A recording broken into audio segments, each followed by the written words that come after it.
ತುಂಬ ಜನ ಹೇಳ್ತಾರೆ ಕನ್ನಡದಲ್ಲಿ ಇವತ್ತು ಒಳ್ಳೆ ಫಿಲ್ಮ್ ಬರ್ತಿಲ್ಲ ಅಂತ. ನನ್ನ ಯಾವಾಗಲೂ ಹೇಳೋದು, ಕನ್ನಡದಲ್ಲಿ ಇವತ್ತು ಎಂದಿಗಿಂತ ಹೆಚ್ಚು ಒಳ್ಳೆಯ ಸಿನಿಮಾ ಬರ್ತಾ ಇದೆ. ಐನ್ಸ್ಟೈನ್ ಅವ್ರದ್ದೊಂದು ಮಾತಿದೆ, ನೆನ್ನೆಯ ನೆನಪಲ್ಲಿ ಇಂದು ಜೀವಿಸಿದರೂ ನಾಳಿನ ಭರವಸೆಗಾಗಿ ಪ್ರಶ್ನೆ ಕೇಳೋದನ್ನ ನಿಲ್ಲಿಸಬಾರದು ಅಂತ. ಈಗ ಒಂದು ಆದರ್ಶ ಇಟ್ಕೊಂಡು ನೀವು ಇಷ್ಟು ವರ್ಷ ಬದುಕಿದ್ವಲ್ಲ, ಅದು ಇತ್ತೀಚೆಗೆ ಸ್ವಲ್ಪ ಆ ಆದರ್ಶ ಕಷ್ಟವೇನೋ ಮುಂದಿನ ಜನ್ರೇಷನ್ನಿಗೆ, ಮುಂದಿನ ಪೀಳಿಗೆಗೆ, ನನ್ನ ಪೀಳಿಗೆ ಅಲ್ಲ, ನಾನು ನಂಬಿದಂಥ ಸಿನಿಮಾ ಮಾಡೋದು ಕಷ್ಟ ಆಗ್ತಾಯಿದೆ ಕನ್ನಡದಲ್ಲಿ.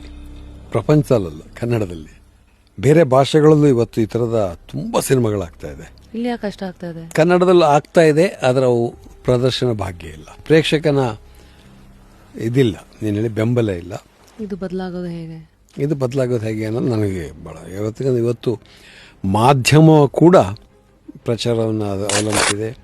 ಅವು ಕೂಡ ಅದು ಯಾವುದು ದುಡ್ಡು ತರುತ್ತೋ ಅದ್ರ ಬಗ್ಗೆ ಹೆಚ್ಚು ಒಲವು ಇದೆ.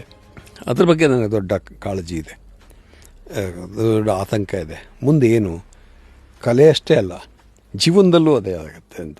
ಫುಲ್ ವಿಡಿಯೋನ ನೋಡಿ ಆನ್ ರ್ಯಾಪಿಡ್ ರಾಶ್ಮೀಸ್ ಯೂಟ್ಯೂಬ್ ಚಾನಲ್.